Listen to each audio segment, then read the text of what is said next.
Salut, j'espère que vous allez bien. On se retrouve 2 ans après ma vidéo post-concours de première année de médecine. Je viens vous faire un update en version longue parce que il y a certaines personnes qui me suivent sur TikTok. En fait, j'aime bien faire des petites vidéos, mais là je me suis dit c'est pas mal de faire des une longue vidéo où j'explique mon ressenti depuis la 2e année de médecine jusqu'à maintenant. Là je suis en 4e année. Je vais vous expliquer un peu mon parcours. Je vais pas vous expliquer dans les moindres détails ce qui s'est passé parce que voilà, je ferai plusieurs vidéos par rapport à ça. Mais globalement, en fait, moi je veux vous parler du ressenti que j'ai eu depuis. Et je trouve que c'est important de parler du ressenti, du bien-être physique pendant les études, que ce soit de médecine ou autre. Et comment j'ai pu adapter la première année où j'étais hyper stressée, où j'avais arrêté le sport, à là maintenant où je continue le sport même en 4e année de médecine. Donc là on va commencer par la 2e année de médecine. Donc la 2e année de médecine, j'ai très bien vécu. Au début pas trop parce que j'étais pas du tout dans le bain. Je me suis tapé un rattrapage au T1, je me suis tapé un rattrapage au T3. Premier trimestre, on m'avait dit que ça allait être, enfin la B2, que ça allait être simple et qu'il n'y avait pas besoin de réviser, que voilà, fallait passer de la pression, donc révise 2 semaines à l'avance et t'inquiète pas, tu valides. Et quand t'écoutes plein de trucs comme ça autour de toi, tu vas peut-être, tu vas quand même être un petit peu influencé, même si j'étais pas totalement, et que j'ai dit aux gens même sur TikTok, n'écoutez pas ces gens-là qui vous disent ne révisez pas, ou n'écoutez pas ces gens-là qui vous disent oui, révisez 2 semaines à l'avance, parce qu'en fait tout ce que vous apprenez, que ce soit en 2e année, en 3e année, vont vous servir plus tard pour l'externat, parce que ce sont des acquis qu'on doit avoir là maintenant pour les consolider en fait à l'externat. Et moi j'en avais conscience, donc je me suis bien vite repris. Donc j'avais le seum parce que au T1 je me suis tapé un rattrapage en cardiologie. La cardiologie, je me rappelle très bien parce qu'il y avait 38 cours. Et je me tape sur le rattrapage au T1. Ça veut dire que j'allais devoir attendre en juillet pour passer le rattrapage. Donc entre temps il y a d'autres matières qui allaient passer. Et forcément j'allais oublier tout ce que j'avais appris. Je me suis dit comment ça se fait que je viens de rentrer en 2e année. C'est quoi le délire en fait, je me tape déjà un rattrapage, je me mettais la pression de fou. Et voilà. Donc comme je vous l'ai dit, j'avais arrêté le sport en première année de médecine. Et là je me suis dit c'est plus possible de rester comme ça. Pourquoi je me suis repris en main en termes de sport? Parce que en première année j'étais tellement stressée, mon corps en fait le ressentait, mais moi je le ressentais pas forcément en tant que personne mentalement. Mais mon corps en fait a ressenti tout ce stress et j'ai déclaré une maladie auto-immune. Pour ceux qui savent pas, ça s'appelle le lupus. Pendant ma première année, j'ai eu d'autres merdes que je vais vous épargner, mais en tout cas, grosso modo, je sais que c'est à cause de cette première année de médecine que j'ai eu ce lupus. Parce que avant j'allais très bien et puis voilà. Et je voulais plus m'infliger ça, je voulais plus en fait faire ressentir le stress à mon corps. Donc pour ça j'ai repris ma passion qui était le basket parce que j'en avais fait pendant quand même 8 ans. Et d'un coup comme ça vous arrêtez le sport, vous arrêtez ce que vous aimez, ça fait un gros choc. J'ai pris du poids, je mangeais bizarrement, bref une hygiène de vie de clodo quoi. Je voulais plus ça, donc j'ai repris le sport et aussi rajouter du travail parce que je voulais me faire des sous parce que voilà, il faut faire des sous dans la vie. Donc j'ai fait un service civique pendant cette première année, enfin la 2e année. J'ai travaillé, je travaillais en tant que coach de basket dans mon club de base. Je faisais des entraînements le soir aussi, mes propres entraînements. Voilà, j'ai tenu toute l'année comme ça et tout le reste de l'année ça s'est bien passé, j'ai bien validé mes matières et j'ai kiffé ma 2e année. Donc maintenant je vais passer à mon année de D1. La D1 je m'étais lancé comme objectif de ne pas avoir de rattrapage parce que je voulais prendre une petite vengeance pendant la P2, mais je voulais plus en fait avoir de rattrapage étant donné que ma famille était toute partie en Côte d'Ivoire pendant ma 2e année de médecine à la fin. Et moi je pouvais pas y aller parce que j'avais mes rattrapages. J'ai tellement mal vécu les gars, je me suis dit c'est plus possible. Et comme vengeance de ne plus avoir de rattrapage parce que j'étais pas partie en vacances avec ma famille, j'avais le seum. Ils avaient prévu aussi de repartir en fait en vacances en Côte d'Ivoire l'année qui allait suivre du coup donc en D1.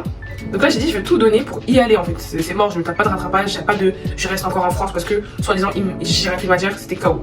Donc j'ai travaillé correctement, ma méthode ça a été une méthode au feeling parce que je voulais plus m'infliger la méthode des J ou en mode t'es en mode anxieuse tous les jours parce que tu dois finir ton programme de la journée, peut-être que t'as pas fini ton programme de la journée, tu dors pas. Moi je voulais être en mode aujourd'hui je prévois tel ou tel cours, si j'ai pas envie de le réviser, je le révise demain, c'est pas grave, je vais pas mourir. J'ai envie de prendre mon temps sur chaque cours, bien comprendre les notions, ne pas en fait bâcler les choses parce que je dois finir mon programme, je trouve ça inutile. J'ai pas envie de me dire oh bon au moins ça c'est fait alors que ça l'est pas, parce que finalement on retient rien. Donc j'ai pris mon temps sur chaque item, que ce soit en D1 ou maintenant.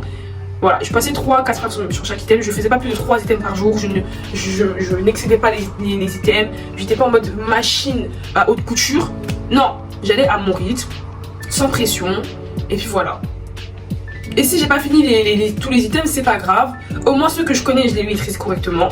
Et puis la prochaine fois, je reverrai les autres. Et puis au pire, il y a 2-3 questions qui vont tomber sur l'item. Voilà, et puis ça va pas me tuer si j'y rate, tu vois. Tranquille. Donc j'ai fait ça pendant la T1, ça s'est bien passé. Donc j'ai fini avec un 16 sur 16. Donc 16 sur 16 c'est en mode j'ai validé mes 16 matières sur mes 16 matières. Donc je suis partie en Côte d'Ivoire, j'ai vécu ma meilleure vie. Et j'avais pour ambition du coup d'arrêter le basket une fois que j'allais atterrir en 4e année de médecine. Parce que je me suis dit Et tout le monde m'a dit surtout que ça allait être chaud, que j'allais pas pouvoir faire mon sport en même temps mes études, parce qu'il y avait le stage le matin, ensuite dès que t'arrives tu dois réviser pour le concours de 6e année de médecine, et puis non c'est trop compliqué. Et là je me suis dit ah ouais chaud, donc je dois peut-être arrêter le basket. J'avais commencé à prévenir toute mon équipe que j'allais arrêter, que je pouvais plus en fait assurer les entraînements, voilà. Et mes amis m'ont dit mais en fait en vrai tu peux ne pas faire 3 entraînements par semaine, tu peux juste en faire un. Et puis voilà, c'est pas grave, tu peux faire les matchs le week-end, c'est pas grave, juste pour histoire de garder une activité sportive parce que t'en as besoin, tu aimes ça le basket en gros, c'est toute ta vie, tu vas pas arrêter parce que soi-disant t'as des études, tu peux pas te contenter que de tes études. Et c'est là en fait que j'ai une révélation et que je me dis, Andrea, le sport en fait fait partie de ta méthode de travail. Tout ce que tu aimes font en fait partie de ta méthode de travail. Que tu ailles manger avec tes potes au snack d'à côté, que tu ailles faire telle ou telle activité, ça fait partie de ta méthode de travail parce qu'en fait ça participe à mon bien-être. Et si j'arrête d'être bien dans ma peau, comment je vais avoir le courage en fait de réviser mes cours? Comment je vais avoir le courage d'apprendre correctement mes cours? Parce que je ne serai pas bien. Si l'état mental ne va pas bien, tout le reste n'ira pas bien aussi. Et puis j'étais au bled, il y avait les JO à ce moment-là. Et là je commençais à me dire, waouh, je commence à stresser parce que l'externat approche, je vais bientôt revenir en France, ma vie va bientôt reprendre comme avant. Comment je vais en fait apprendre 6 collèges en 3 mois? Je commence à demander à plein de potes quelle était leur méthode de travail. J'écoute un peu partout. Et moi je me suis toujours dit un truc, c'est que je n'allais jamais copier mot pour mot la méthode d'une personne. Je m'inspire des gens pour en fait consolider mes méthodes de travail. Je ne copie pas. Parce qu'en fait tout le monde est différent et tout le monde ne fonctionne pas de la même manière. Donc je ne voulais pas être cette personne-là qui copie mot pour mot parce que ça n'a pas fonctionné avec moi. Je voulais juste essayer d'entendre certains trucs parce que c'est comme ça aussi qu'on avance. C'est en écoutant les témoignages de personnes tierces. Et après, il y avait aussi cette histoire de basket là. Je doutais toujours autant quand j'étais au pays. Et là, je tombe sur je regarde un reportage, je vois qu'il y a un athlète en fait qui jouait à haut niveau, qui a fait les JO et qui était en études de médecine et qui a pu avoir la spécialité qu'il voulait. Et que en fait, ça dépendait pas juste du temps, mais ça dépendait de ta méthode de travail et ça dépendait aussi de ta discipline. Donc en fait, à partir du moment où tu es quelqu'un d'organisé et que tu t'organises correctement et tu fais en sorte que ta vie correspond à ce que toi tu veux, et que tu ne subisses pas en fait la pression de l'école et tu ne subisses pas les cours, tu peux tout faire en fait. Tu peux tout faire. Et c'est là que je me dis en fait non Andrea, garde ton basket, c'est ça en fait qu'il te faut dans la vie. Voilà. Donc j'ai gardé le basket et jusqu'en 4e année maintenant. À l'heure actuelle je continue toujours le basket. Des fois quand je peux pas parce que j'ai des trucs à réviser quand même, il y a des priorités. Je travaille plus parce que maintenant il y a le stage le matin. Concernant les stages, ça se passe super bien, j'étais en pneumologie. C'est bientôt fini, là je suis en congé, c'est pour ça que je peux me permettre de faire la vidéo. Mais j'avais une interne qui était incroyable, j'avais des co-externes, j'ai des co-externes qui sont incroyables aussi. On est des filles du coup, c'est des filles qu'en plus je me suis beaucoup attachée à elles, je pensais pas, moi j'étais dans l'optique de ouais je fais mon travail, je rentre chez moi. Mais finalement c'est des filles que je porte aujourd'hui dans mon cœur. Et c'est comme ça aussi on fait des rencontres et tout. Je kiffe mon stage. Et en fait quand t'as des personnes qui sont bienveillantes autour de toi et que t'as des gens qui t'aident beaucoup, t'as des personnes qui sont passionnées par leur métier et qui te le fait savoir au travers de leur manière d'être avec toi, tu peux aussi aimer à ton tour le métier en question. A contrario, si t'as une personne qui n'aime pas son métier et qui te le fait ressentir, qui te fait vivre la misère, logiquement tu n'aimeras pas ce que tu fais.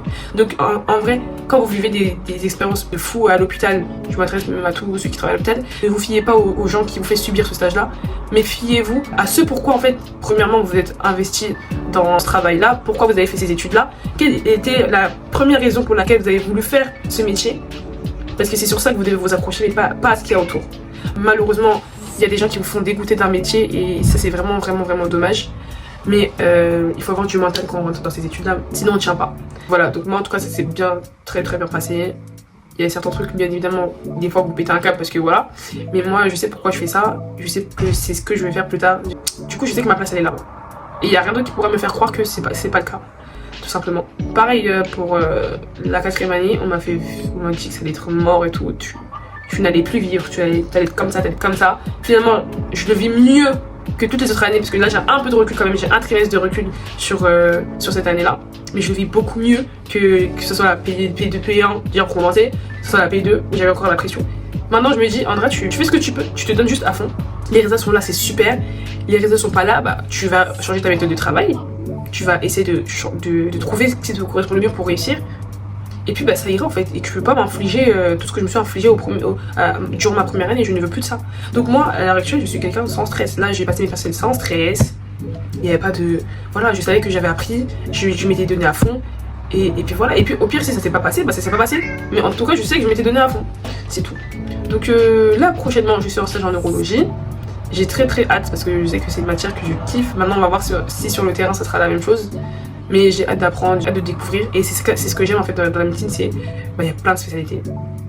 Premièrement, il y a plein de stages que tu vas découvrir, que ce soit de la chirurgie, et ils sont tellement différents. Chaque chose est tellement différente que finalement, est-ce que je vais me lasser un jour? Je sais pas. Pour l'instant, en tout cas, je me lasse pas.